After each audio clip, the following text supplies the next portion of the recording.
Hi everyone, so this is the second video for chapter 5 and we're looking at one-way analysis of variance. So I've already gone over the sampling distribution of F and also critical values and how to write your decision rule, decisions, and conclusions. So in this video, I'm going to be looking at the assumptions underlying analysis of variance and the correction for unequal variances, okay? So let's go ahead and scroll down so I can get to a new place here. All right, so assumptions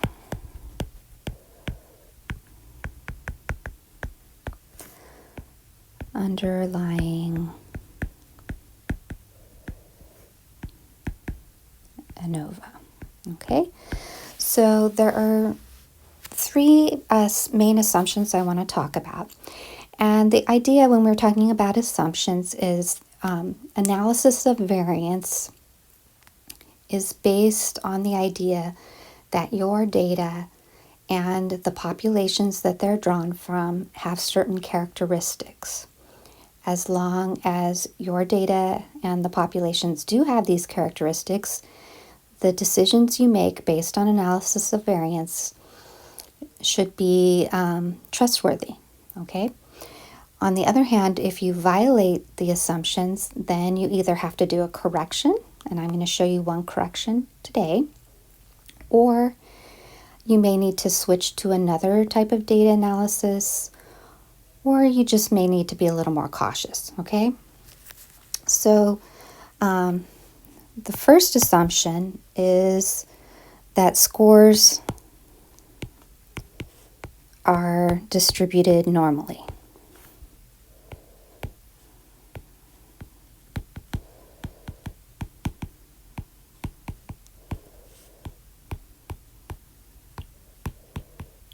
Okay, and so, oh my goodness. So this is the idea that if you do a frequency distribution of your scores, you should get sort of a bell-shaped curve. So if this is values of y, and over here you have frequency, okay, that they should be have this normal bell-shaped distribution with most of the scores in the middle, okay? This assumption is actually is one of the assumptions that's pretty robust to violations in that it doesn't have to be perfectly normally distributed. It can be skewed a little bit and analysis of variance will still work, okay? But you do want to avoid a situation where your dependent variable is not continuous, okay? So it's robust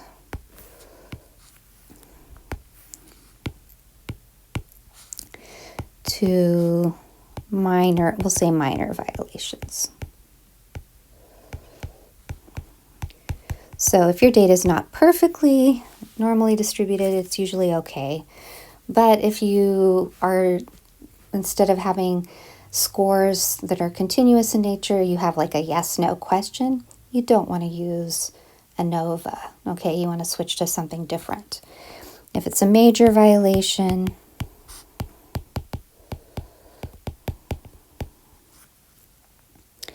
then you want to change to another type of data analysis.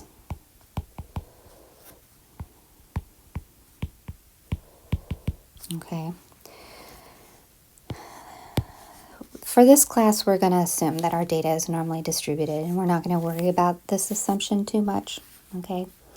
The second one is that the scores are independent of each other.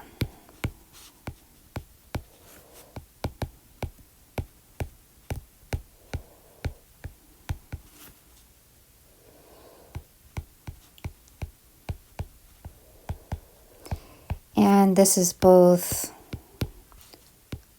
within a treatment group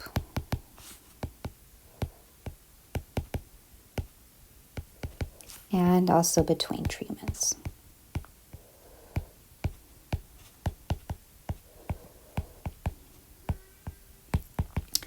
So here what we're talking about is that you should not have situations where scores are somehow interrelated, okay? The main way that this tends to happen is if a participant is in your experiment more than once, okay? So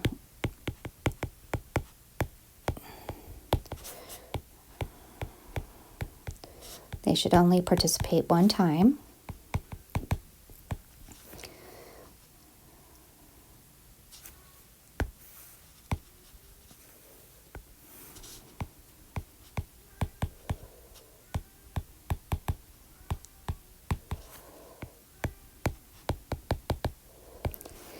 And participants should not be related.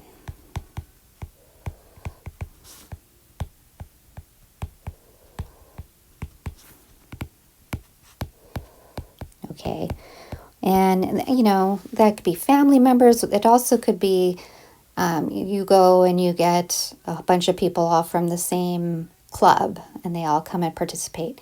That could also lead to a violation of independence, okay?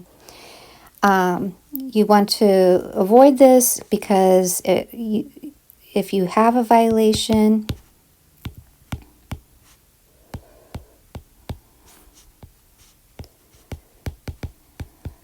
then you need to remove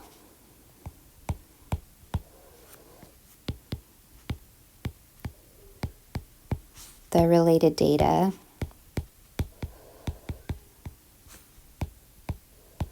And if you're not able to do that, or then you would need to start over.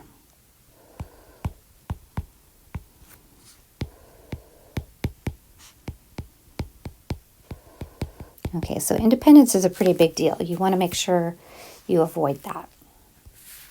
All right. Now the third one is the one we're going to spend the most time on because this is one that the assumption gets violated quite commonly, but also there is a correction that you can do to address the problem, okay? So the third one is that your treatment populations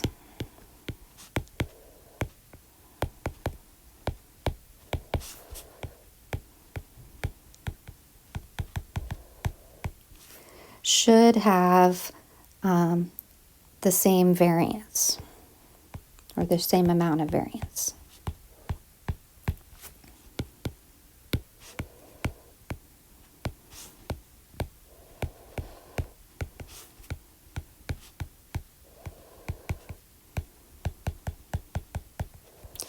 This is called homogeneity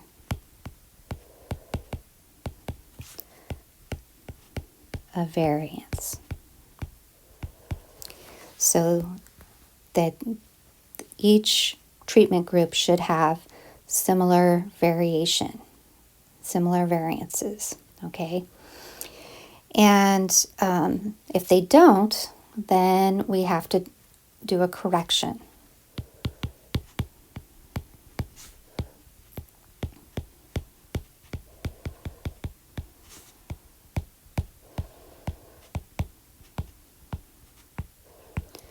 So first I'm going to show you how to test for homogeneity of variance. I know it's a tricky word. And then I will show you how to do the correction if homogeneity of variance is violated. Okay, so first we're going to talk about the test for homogeneity of variance. And this is called F max. Okay, so F max we calculate by taking the largest variance, largest sample variance, divided by the smallest sample variance. Okay, so you calculate the variances for each of your treatment groups, and I'm going to show you an example here in a minute. And then whichever variance is biggest, you put on top, and whichever variance is smallest, you put on the bottom, and you divide. Okay? You compare this to 3. All right?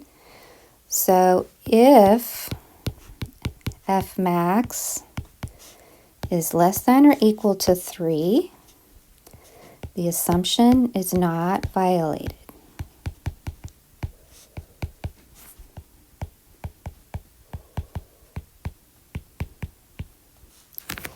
On the other hand, if F max is greater than 3, homogeneity of variance,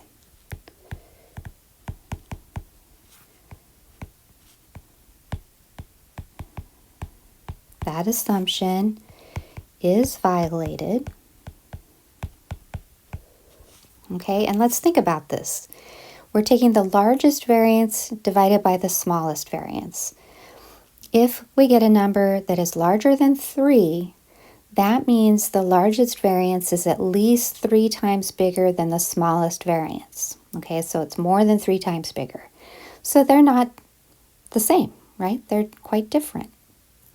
And that's what that's saying. So if F max is greater than 3, then your largest variance is more than 3 times as big as your smallest variance. So they're not homogeneous, they're different. Okay, so if that happens, then a correction must be done.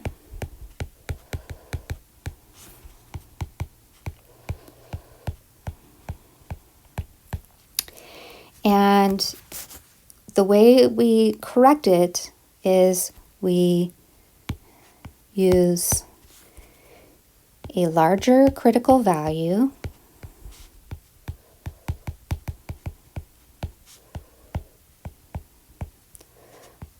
by changing to alpha divided by 2.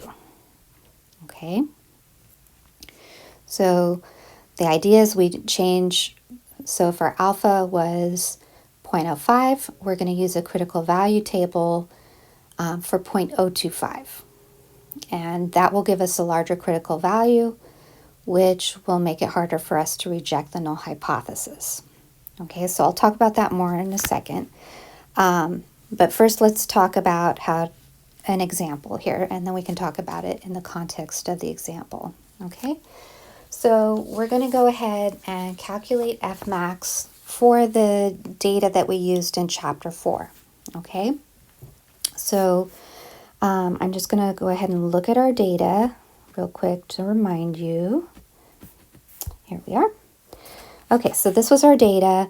We had our 8-cup group, our 4-cup group, and our 0-cup group. So we're going to use this data to calculate variance for the 8-cup group, and variance for the 4-cup group, and variance for the 0-cup group. So we're going to calculate 3 different variances. Okay? So let's go back. All right. So for the 8-cup group, I'm going to tell you that our A1, which again is the sum of group 1, is 45. And we had 4 scores. And I calculated our sum of y squared for group 1. And that was 509.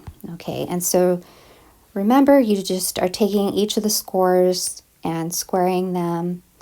I think they were, in this group, it was 12 and 11 and 12 and 10. So 12 squared plus 11 squared plus 12 squared plus 10 squared. And then you add it up and you should get 509. Okay? And we're going to calculate variance using the computational formula just like you did in the first homework assignment, right? So we're going to calculate our sum of squares using the formula sum of y squared minus sum of y in parentheses squared over n. So it's going to be 509 minus 45 squared divided by 4. So 509, we're going to square 45, that's 2,025 divided by 4. So then 509, 2,025 divided by 4 is 506.25. And then we do the subtraction and we get 2.75. Okay, so that's the sum of squares. Now remember, sum of squares is not variance. So to get our variance, we have to take our sum of squares divided by n minus 1. So it's going to be 2.75 divided by 4 minus 1, which is 2.75 divided by 3, and that comes out to be 0.92. Okay, so that's our first variance. We still have 2 more to go, right? So we're going to do now the variance for the 4-cup group.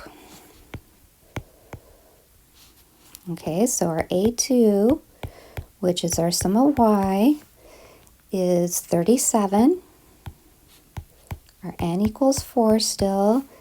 And our sum of y squared for the second group is 357.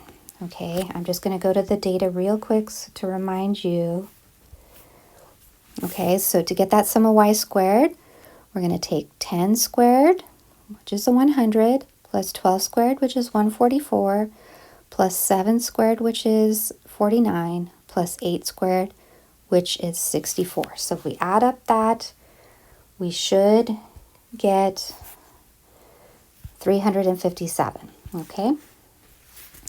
So we're going to do our sum of squares for the second group. So sum of y squared minus sum of y in parentheses squared over n is going to equal 357 minus 37 squared over 4. So that equals 357. But now we're going to square 37, which is 1369, divided by 4. So 357 again. 1369 divided by 4 is 342.25. When you subtract, you get 14.75. Okay? Now remember, that's sum of squares. It's not variance. So now we're going to get the second group variance by taking our sum of squares for the second group divided by n minus 1. So 14.75 divided by 4 minus 1 is 14.75 divided by 3, and that equals 4.92. Okay, I can already see we have a little bit of a problem because 4.92 is quite a bit bigger than 0.92. Okay, but we still need to calculate our variance for the third group. Okay, so now we're going to do third group variance, which is the 0 cup. Okay, so for the 0 cup group, our A3, which is our sum of y, is equal to 22. N is still 4. Our sum of y squared for this group is 126. So we're going to calculate our sum of squares for the third group using the same formula, sum of y squared minus sum of y in parentheses squared over n. Now we're going to plug the numbers in. So sum of y squared is 126 minus 22 squared over 4. So 126 minus 484, that's what you get when you square 22, divided by 4. Then we're going to take 126, and 484 divided by 4 is 121. And when you subtract, you get 5. So now we're going to get our variance for the third group by taking the sum of squares for the third group divided by n minus 1.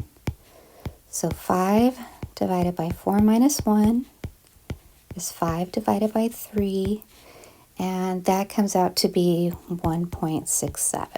Okay, so we have now calculated all three variances, one variance for each group. Now we're going to use those and calculate our F max. So remember, F max is the largest variance divided by the smallest variance. Okay, so the largest variance we calculated was for group 2. It was 4.92. And the smallest one is actually not the 1.67. It is up here. It's the first one, which was 0.92. Okay, so 4.92 divided by 0.92. And when we do that, we get 5.35. Okay, so that F max then means that our largest variance, group 2, is more than 5 times as big as our smallest group variance, which is from group 1. Okay, this is bigger than 3. So you want to compare it to 3. Here it's bigger. Therefore, because it's bigger, the assumption of homogeneity of variance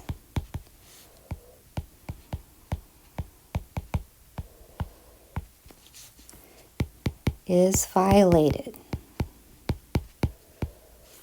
Okay, because homogeneity of variance is violated, we need to do the correction.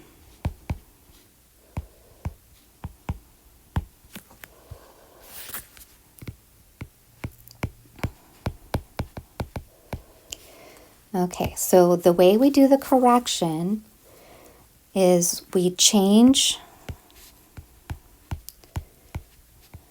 our critical value, our F alpha, and use what we're going to call F adjusted instead in our decision rule. Okay, so the reason why we need to do this correction is when homogeneity of variance is violated,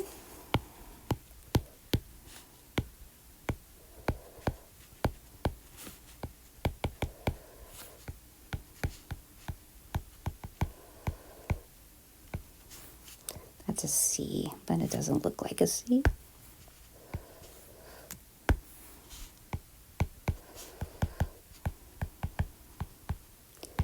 So when homogeneity of variance is violated, our F from our data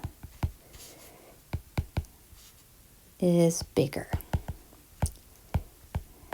even if the null hypothesis is true and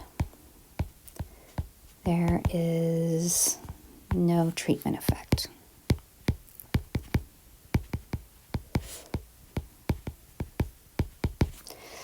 So when the homogeneity of variance is violated, our F that we calculate from our data tends to be bigger, and this happens even if the null hypothesis is true, even if our independent variable is not affecting our dependent variable.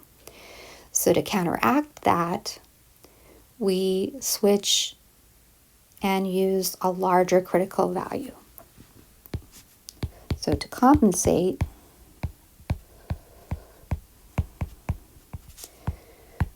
we use a larger F adjusted in our decision rule as our critical value. Okay? All right, so the way we do this is if your alpha equals 0.05 in your problem, then we switch to alpha over 2, which equals 0.025. Okay? If the alpha in your problem is 0.01, then you're going to switch to alpha over 2 equals 0.005. Okay? I have included statistical tables for these, for 0.025 and for 0.005 in Canvas, in your lab Canvas with problem set 2. Okay, so these are already available to you. So I'm just going to show you how it would work with the data we used from chapter 4. Okay, so our degrees of freedom for A was 2, and our degrees of freedom for S over A was 9, and our original alpha was 0.05, so we're now going to use 0.025. Okay, so and then the F alpha we used in the last video, that was 4.26, and so we're going to switch to our F adjusted. Okay, and we're going to look up that value now. Okay, so that I'm going to show you that table. Okay, so here is our table. Okay, and you can see, whoops, that it says alpha equals 0.025, and I additionally have written on this version, although I don't think it's this way in Canvas, that you're going to use it when alpha equals 0.05 in the problem, but homogeneity of variance is violated. So you're going to use this table that says alpha equals 0.025 in that situation. Okay. Now, you use this table pretty much like the table that's in your book. So across the top here, this is your degrees of freedom for A, and down the side is your degrees of freedom for S over A. So we have 2 and 9, okay? And so right there, 6.71, actually, nope, it's 5.71. I got to make it big because my eyes aren't that good. So it's 5.71 is going to be our F adjusted, okay? So 5.71, we're going to remember that. And we're going to switch back to here. So 5.71. So remember I told you that when homogeneity of variance is violated, it tends to make our F value from our data bigger. And so we're going to compensate for that by switching to a larger critical value. So instead of using 4.26, we're going to use 5.71. Okay, so we're going to write our graph, our decision rule, just the same way, right? So it would be if the obtained value of F is greater than or equal to, but now we're going to say F adjusted equals 5.71, reject the null hypothesis,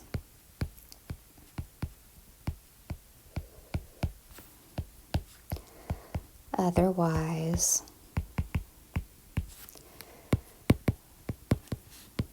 fail to reject the null hypothesis.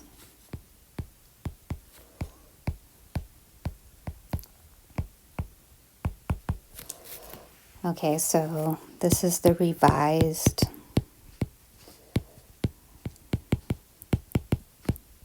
decision rule. Okay, now if you remember,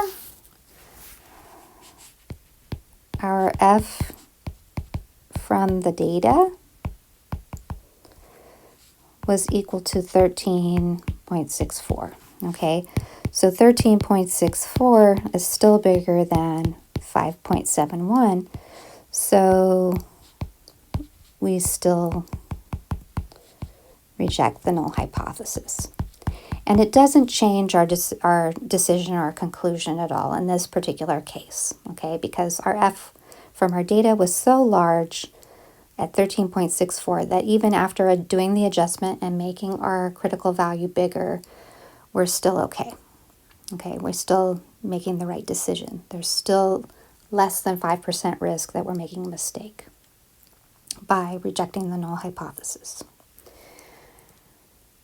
Okay, so that is how to test for homogeneity variance, calculating F max, and how to correct for unequal variances if you violate the assumption.